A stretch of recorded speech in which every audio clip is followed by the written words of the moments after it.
안녕하세요, 타임포럼 알라롱입니다. 안녕하세요, 짱총입니다.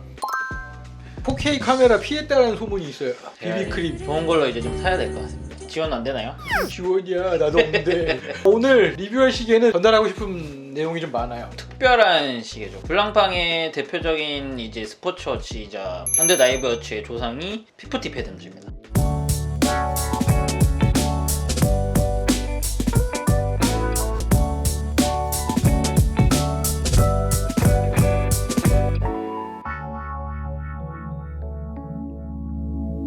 피프티 패덤즈가 무려 70주년. 할아버지다. 나이 꽤 드셨죠. 1950년대에 프랑스 해군의 엘리트 전투 부대를 창설하고 전투 다이빙 스쿨에서 교관을 맡았던 로버트 밥 말루비에르. 전투 다이버들이 깊은 물속에서도 임무를 수행하기 위해 튼튼한 거는 물론이고 방수도 잘 되는 그런 시계가 필요했는데 여러 시계 제조사에 의뢰를 했다고 합니다. 그 시계 제조사들은 기술력도 약간 역부족이었고 해서 제작을 거부를 했다고 합니다. 그런 시계를 만들어 본 경험이 대부분 없었을 테고 요구사항이 굉장히 많았겠죠. 참고할 수 있는 아카이브가 있어야 제조사들도 만들 수 있을 거 아니에요. 딱 한 곳이 우리가 할 수 있을 것 같습니다 라고 해서 다이버워치를 만든 곳이 바로 블랑팡이었죠. 당시 블랑팡의 CEO가 장자크 피슈테르. 이분께서도 근데 다이빙을 즐기시는 분이었죠. 다이버들이 물속에서 필요한 시계가 어떤 건지 정확하게 알고는 있었죠. 어떻게 보면은 네. 되게 행운이었던 거예요, 서로에게. 첫 번째가 단방향 회전 베젤입니다. 잠수를 실제보다 더 오래 할 수 있다라고 오판하기 때문에 시계 반대 방향으로만 회전하는 회전 베젤을 가지게 되었는데 요게 또 피프티 패덤즈만의 특징이었죠. 또 하나가 더블 오링으로 크라운을 이제 밀폐하는 더블실 크라운이라고 합니다. 또 하나가 이중 케이스백, 또 야광. 깊은 물속에서 이제 시간을 확인하려면 야광 인덱스랑 야광 핸즈가 필요했던 거죠. 수동 무브먼트가 멈추면 불상사가 생길 수 있으니까 셀프 와인딩 무브먼트를 요구를 했다고 합니다. 내자 성능은 군인들이 이제 전자기기를 많이 다루는데 그때를 대비해서 말루비에르가 요구를 했다고 합니다. 현재 다이버워치와 다름없는 그런 스펙들이 피프티 패덤즈에 모여 있었다라고 볼 수 있겠습니다. 그럼 피프티 패덤즈가 이제 올해 70주년을 맞이했는데 세 가지 모델을 발표하기로 했잖아요. 첫 번째 모델은 올해 1월 초에 나왔죠. 액트 1은 사실 기존 피프티 패덤즈와 크게 차이가 없습니다. 저희가 오늘 리뷰할 모델은 액트 2입니다. 블랑팡의 피프티 패덤즈가 처음 나왔을 때처럼 새로운 방식을 제시하는 그런 모델이다 라고 할 수 있겠습니다.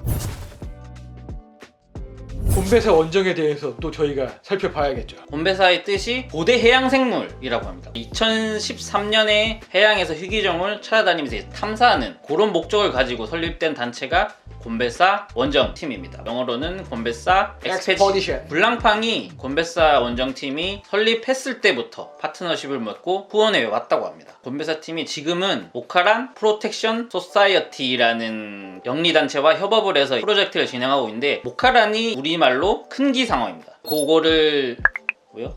귀 큰 거 보려고. 기 작아요 저. 나도 작아. 지금 블랑팡의 회장이자 CEO인 마크 A 하이에크와 곰배사 원정의 창립자죠. 로랑 발레스타. 이분은 해양학자이면서 투중 포토그래퍼죠. 하이에크와 이제 발레스타가 이 제품을 위해서 긴밀한 협업을 했다고 합니다. 케이스 쉐입을 좀 더 인체공학적으로 설계한다든지 실제 환경에서 착용한다는 가정하에 테스트를 거쳤고 거기에 맞춰서 이제 수정해서 나온 게 이 시계입니다. 박스 보세요. 스페셜합니다. 이렇게 큰 펠리칸 케이스는 저는 처음 봐요. 블랑팡, 네, 피프티 패덤즈, 테크입니다. 이 스페셜한 박스 열어보겠습니다. 여기 이렇게 눌러서 열면 됩니다. 곰배사, 익스페디션, 루페. 요것은 러버밴드인데 하나만 있어요. 다이버들이 다이빙 슈트를 입고 착용할 때를 고려해서 러버 스트랩의 길이를 어느 정도 늘릴 수 있는 여분의 스트랩입니다. 버클 보시면 피프티 패덤즈, 테크라고 또 각인이 되어 있습니다. 다이버스 로그북입니다. 저는 또 그냥 비메모장인 줄 알았는데 아니고 다이버들이 실제로 이제 기록을 기입하는 용도가 아닌가 싶습니다. 매뉴얼이겠죠. 다이버 익스텐션을 쓰는 방법에 대해서 일러스트가 들어가 있습니다. 그 이외의 것들이 들어가 있는데 한거 없네? 용이 빠지지 않고 들어가 있고요. 블랑팡 공방에 사진이 들어가 있는 워런티가 들어가 있고 요거는 빼서 여권 지갑을 쓰면 정말 딱이에요. 워런티 카드 이렇게 들어가 있습니다. 보증을 굳이 아날로그로 하고 싶으신 분들을 위해서 엽서가 동봉이 되어 있습니다. 트리플 파우치가 들어가 있습니다. 보들보들한 가죽 느낌의 가죽을 사용을 했고요. 오늘 리뷰할 제품이 들어가 있는데 이 부분이 쇠입니다. 이렇게 해서 이렇게 시계를 스탠드 위에 올려놓을 수 있는 용도로 쓸 수 있을 것 같습니다. 이 아래 부분을 열어보시면 비밀의 공간이 나오는데 구획을 나눠서 잠수 장비를 넣는다거나 뭔가를 넣을 수 있도록 실제로 쓸 수 있도록 이렇게 구성이 되어 있습니다. 풀 같은 게 막 들어있는데 디바이더를 구성하는 물품 같습니다. 이 부분에 들어가 있습니다. 케이스 사이즈는 지름 47mm에 두께는 14.81mm입니다. 보통 피프티 배덤즈가 45mm 정도인데 2mm 정도 더 큰 거죠. 두껍기도 하고. 포화 잠수 대응에 300m 방수이고 케이스 소재가 그레이드 23 티타늄이죠. 5등급 티타늄과 비슷한데 티타늄의 순도가 훨씬 더 높다고 합니다. 인공보철물이나 의료기구, 항공산업에서도 널리 쓰인다고 합니다. 가볍고 튼튼한 것은 물론 알러지 반응도 이제 일으키지 않는 거죠. 내부식성도 강하고. 케이스 지름이 47mm인데도 별로 무게가 느껴지지 않는 것은 케이스 소재 덕분이다 라고 생각이 됩니다. 이 모델의 또 가장 큰 특징 중 하나가 베젤입니다. 기존 모델이 베젤이 그 인서트를 만들고 그 위에 사파이어 크리스탈을 씌워서 이제 제작하는 반면 요거는 애초에 베젤 인서트를 세라믹으로 제작했습니다. 특유의 곡선의 프로포션은 피프티 패덤즈 디테일에서 이제 빼놓을 수 없는 부분이죠. 그거를 세라믹을 통해서 이제 살려냈다라고 할 수 있겠습니다. 베젤 인서트 스케일이 기존과 많이 다릅니다. 30, 1시간 30, 2시간 30 하고 적혀 있는데 요거는 보통 일반적인 다이버치의 단방향 회전 베젤은 1시간을 이제 측정을 하는데 요거는 3시간에 맞춰져 있습니다. 액트2 테크 곰베사의 가장 큰 특징이라고 할 수 있겠습니다. 측면을 보면 블랑팡의 로고가 이렇게 각인이 되어 있습니다. 이제 과거의 50 패덤즈 같은 모델을 보면은 이런 디테일이 있었어요. 요걸 또 이제 재현한 것 같고 크라운 러그 쪽을 보시면 이게 또 이제 굉장히 뾰족하게 생겨가지고 상어의 느낌도 드는 그런 디테일을 가지고 있습니다. 케이스는 아래로 한번 살짝 이제 접은 것 같은 그런 느낌을 주고 헤어라인 가공을 해서 반짝이는 부분이 없습니다. 베젤의 톱날도 손으로 만져보면은 두툴두툴한 게 느껴지는데 다이버들이 이제 실제 장갑을 끼고 조작을 쉽게 할 수 있도록 디테일을 넣었다라고 합니다. 러그가 기존과 많이 다릅니다. 가운데 이제 하나 있는데 그 스트랩이 나사로 뒤쪽에서 연결하는 방식입니다. 제작 과정에서 인체공학적으로 설계하기 위해서 이렇게 설계를 했다고 합니다. 케이스 10시 방향에 있는 것은 요것은 뭡니까? 헬륨 가스 배출 밸브이죠. HE라고 해서 헬륨의 원소 기호가 이렇게 들어가 있습니다. 깊은 수심을 잠수하는 이런 다이버들은 헬륨가스를 이용한 잠수를 하기도 하거든요. 헬륨가스가 굉장히 분자가 작은데 케이스의 틈새로 들어갔다가 수압이 낮아지면서 케이스를 이제 파괴하는 그런 일이 있었는데 그걸 방지하기 위해서 헬륨이 케이스 내로 들어갔다가 나갈 수 있도록 한 헬륨가스 배출 밸브고 요런 이제 장치들이 이제 정말 프로페셔널 다이버들 위한 그런 것들이다라고 하겠습니다. 케이스백의 홈도 기존에 있는 50 패덤즈하고는 조금 다른 그런 디테일을 보여줍니다. 커다란 톱니와 같은 그런 형태로 만들어져 있고요. 그 주변에는 블랑팡, 테크, 50 패덤즈 그런 것들이 쭉 각인이 되어 있습니다. 다이얼 굉장히 새카맣네요. 97%의 빛을 이제 모두 흡수하는 블랙으로 만들어서 가독성을 좀 더 높게 제작했다고 합니다. 50 패덤즈 고유의 폰트를 이제 살리고 있지만 입체적으로 보이는 이유가 블록 형태의 인덱스를 사용을 했고요. 오렌지색입니다. 시침과 분침도 오렌지색 야광을 사용을 했는데 초침과 이 정체불명의 이 바늘은 연두색이 느낌이 나는 그런 야광을 사용을 했고 베젤 인덱스에 있는 야광들도 이제 같은 색을 사용을 했거든요. 그게 바로 그 새롭게 추가된 3시간에 한 번 회전하는 핸즈입니다. 그걸로 이제 잠수 시간을 측정하는 거죠. 그 단방향 회전 베젤에 맞춰서. 곰베사 원정 다이버들은 깊은 물 속에 상당히 오래 있다 보니까 가장 적정한 시간이 3시간이다 라고 판단을 했대요. 조류랑 온도가 이제 더 낮아지면 3시간을 넘기면 이제 또 이제 위험할 수 있으니까 그 기준이 3시간이었다고 합니다. 이 기능이 50 패덤즈 액트2 곰베사에 있어서 가장 큰 기능적인 차별점이다 라고 할 수 있겠습니다. 기존 모델과 좀 비교하면 날짜창이 없습니다. 다이버들에게 이제 적합한 시계를 만들기 위해서 가독성을 고려해서 날짜창은 없앴습니다.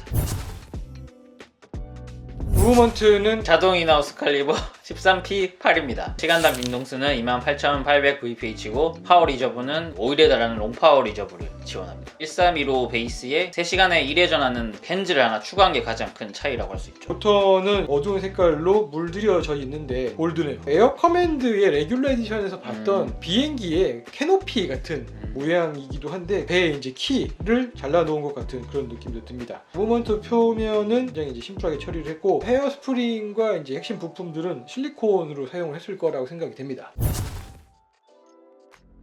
크라운을 풀어서 크라운 포지션 0이 되면 와인딩을 하겠습니다. 살짝 무거운 느낌이 들지만 부드럽게 감기는 느낌이 들고 크라운의 지름이 커서 와인딩 하기에 굉장히 편안합니다. 흠도 깊게 나 있기 때문에 조작감이 좋다라고 할 수 있겠고, 크라운 한 칸 당기면 모든 바늘들이 멈추게 됩니다. 시계 방향으로 돌리면 토침을 제외한 모든 바늘이 도는데 3시간 바늘도 함께 돕니다. 3시간 바늘이 시침보다 더 빠른 속도로 이동을 하는 것을 볼 수 있습니다. 8시에서 다시 만납니다. 4시간 단위로 돌기 때문에 더 빨리 돌 수밖에 없죠. 12시에는 모든 바늘이 이렇게 다 만나게 됩니다. 조작이 완료되면 눌러서 돌려서 잠그면 되고요. 베젤을 제가 돌려볼 텐데 기대됩니다. 3시간 베젤은 처음이잖아요. 5분까지 가는데 15클릭입니다. 돌리는 느낌은 나쁘지 않습니다. 사용하는 방법은 동일해요. 3시간 바늘과 12시 방향의 마커를 맞추기만 하면 됩니다. 여기서부터 3시간이 흐른 걸 확인할 수 있는 거죠. 3시간이다 보니까 마커 단위 하나가 5분입니다. 근데 이제 또 이거를 헷갈리면 안 돼요. 시에 맞추면 돌아오지 못할 수 있어요. 곰배사와 친구가 될 수 있습니다. 네. 페이스 라인이 이렇게 보시면 살짝 접혀 있는데 러버밴드도 이 부분을 보시면 이렇게 접혀서 이 라인이 이렇게 유지되면서 쭉 이어지도록 디자인이 되어 있고요. 뒤쪽은 홈이 나 있습니다. 홈이 나 있어서 미끄러짐을 방지하고 있습니다. 언박싱 했을 때 잠깐 보여드렸던 그 익스텐션 러버밴드 있잖아요. 네. 동일한 형태의 버클이 사용되고 있고, 이 부분에다가 익스텐션을 끼워서 버클에다가 여기다가 연결하시면 되는 가장 원초적이지만 익스텐션을 크게 할 수 있는 그런 방법이다라고 생각이 됩니다. 이런 느낌입니다. 제가 손목이 그렇게 굵지 않은 편인데 47mm 시계가 소화가 잘 됩니다. 왜냐하면 러그가 없습니다. 러그가 없기 때문에 그냥 케이스에서 바로 연결이 되는 그런 모델이다 보니까 47mm라고 하더라도 그렇게 부담스럽건 하지 않고, 러버 안쪽 형태를 좀 유지해주는 티타늄 블레이드가 들어가 있습니다. 손목의 모양대로 감싸고 있다 보니까 시계를 찼을 때 이 부분이 약간 이제 뜨면서 손목이 가늘다라고 하더라도 충분히 손목에 예쁘게 떨어지는 티타늄이다 보니까 가벼워서 충분히 착용하기에 문제가 없을 것 같습니다. 픽티 패덤즈 탄생 70주년을 맞이해서 나온 액트2 테크 곰베사를 살펴봤는데 어떻습니까? 47mm라고 해서 일단 거부감이 있을 수 있는데 일반적인 러그가 없기 때문에 성인 남성이 착용했을 때 47mm처럼은 안 보입니다. 실제 사용을 고려해서 설계가 된 그런 시계잖아요. 다이버들의 의견을 종합해서 이제 만들었고, 그러다 보니 3시간 다이버 베젤이나 3시간 다이버 인디케이터 같은 요소들을 가지고 있고 중앙 러그 같은 그런 요소들을 가지고 있는데, 이런 부분들이 70주년을 맞이한 픽티 패덤즈가 제시하는 다이버 워치의 새로운 방향이다 라고 할 수 있겠대요. 티타늄 소재가 주는 가벼움, 중앙 러그가 가지고 있는 독특한 디테일로 인해서 생각보다 착용할 만하다 라는 생각이 들고요. 사고 싶다는 생각이 듭니다.